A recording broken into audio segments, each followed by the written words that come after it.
Mr. Biden mentioned the two-state solution in a phone call with the Israeli Prime Minister. Fighting shifts south to Gaza. Japan is the fifth country to reach the moon but has energy problems. The U.S. said Israel does not oppose the two-state solution. The White House said U.S. President Joe Biden on January 19 had his first phone call with Israeli Prime Minister Benjamin Netanyahu in nearly a month. The conversation took place a day after Mr. Netanyahu announced his opposition to Palestinian sovereignty. However, after the call, Mr. Biden said Mr. Netanyahu might agree to some form of a two-state solution, which has been debated for decades as a way to end tensions in the Middle East. There's some kind of two-state solution. There are some countries that are members of the United Nations that don't have their own armies. And so, I think there are ways that this can be done, said the firm. AFP News quoted Mr. Biden as saying, when asked if this was impossible, while Mr. Netanyahu was still in office, Mr. Biden answered, no. However, the White House said that the U.S. still opposes a ceasefire in Gaza, saying it would benefit Hamas. As I said, we support a humanitarian pause to try to get the hostages out and provide more aid, but we do not support a ceasefire at this time, the White House said. Israel strikes hard at southern Gaza. Israeli forces are pushing deeper into southern Gaza, with airstrikes and close combat closing in on populous areas of the region, where more than 1 million Palestinians are holed up. Aid organizations warn that large operations in such a densely populated and vulnerable area are very worrying, because only a few hospitals are currently operating. The number of people killed in Gaza has so far exceeded 25,000 people. Russian delegation met with Hamas, demanding the release of hostages. The Russian Foreign Ministry confirmed that the country's Deputy Foreign Minister Mikhail Bogdanov received Mr. Abu Marzouk, a member of the political body of the Islamic movement Hamas, in Moscow on January 19. The Russian side emphasizes the need to quickly release the civilians captured in the attacks on October 7, 2023, including 3 Russian citizens, Moscow issued a statement. On the same day, Mr. Bogdanov also met with the Israeli ambassador to Russia, Simona Halperin. The European Union produces 1.3 million artillery shells by the end of this year. European Union (EU) Internal Market Commissioner Thierry Breton affirmed that the EU will reach a production rate of 1 million bullets per year in March or April 2024. We will continue to increase our production capacity, probably around 1.3 to 1.4 million tablets, by the end of this year and continue to increase significantly next year, Mr. Breton said, although, however, it refused to disclose the current production scale. The ammunition produced will be prioritized by the EU to send to Ukraine to fight Russia. Recently, Europe has been making efforts to both arm Kiev and replenish its stockpiles.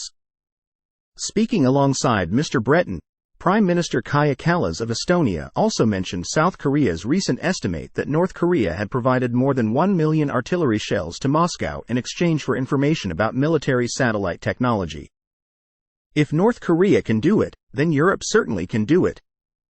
Russia is a direct threat to NATO's security. We must all do more because the threat is real, the airline said. AFP News quoted Ms. Kallas saying, ! The Japanese spacecraft landed on the moon but lacked power. On January 20, Japan became the 5th country in the world to send a spacecraft to the moon. But solar energy problems are threatening to shorten the country's mission to demonstrate satellite technology. Correct, wing and revive the troubled space program. According to the Japan Aerospace Exploration Agency, JAXA, the SLIM spacecraft, which has been in orbit since December 25, 2023, landed on the lunar surface at 0:20 on January 20, Japan time. However, the solar panels on the ship cannot generate energy, most likely due to being placed at the wrong angle. Therefore, the mission's current priority is to transfer data back to Earth because the spacecraft's battery only has a few hours left and hopefully can restore operation when the sun's angle changes. JAXA hopes this expedition will contribute to clarifying the origin of the moon by analyzing the composition of rocks believed to be part of this celestial surface through the superior features of SLIM. The ship was dubbed the Moon Sniper. Previously, the Soviet Union, America, China, and India had successful landings on the moon. The U.S. emphasized its commitment to South Korea after North Korea tested an underwater nuclear weapon. In a statement on January 19, local time, the Pentagon affirmed that it will protect South Korea and Japan as well as commit to maintaining peace and stability in the region. We will continue to work with both the South Korean and Japanese governments to address threats posed by North Korea, Yonhap news agency quoted the agency as saying. The statement was made after North Korea announced on the same day that it had tested an underwater nuclear weapons system last week in response to military exercises by the U.S., Japan, and South Korea. North Korea is believed to have tested the HAEIL-5-23 unmanned equipment system capable of carrying nuclear warheads. The Biden administration canceled an additional 74,000 student debts. According to a White House announcement on January 19, about 74,000 Americans have had their student debt forgiven, with a total debt of $5 billion. About 30,000 people have had to repay their debts over the past 20 years. Those whose debts will be forgiven include public employees such as firefighters, nurses, teachers, who have worked for more than 10 years. Before taking office, Mr. Biden promised to forgive $430 billion in federal student loans for nearly 40 million borrowers. However, this plan was opposed by the Republican Party, forcing his administration to come up with a solution to reduce monthly payments for borrowers.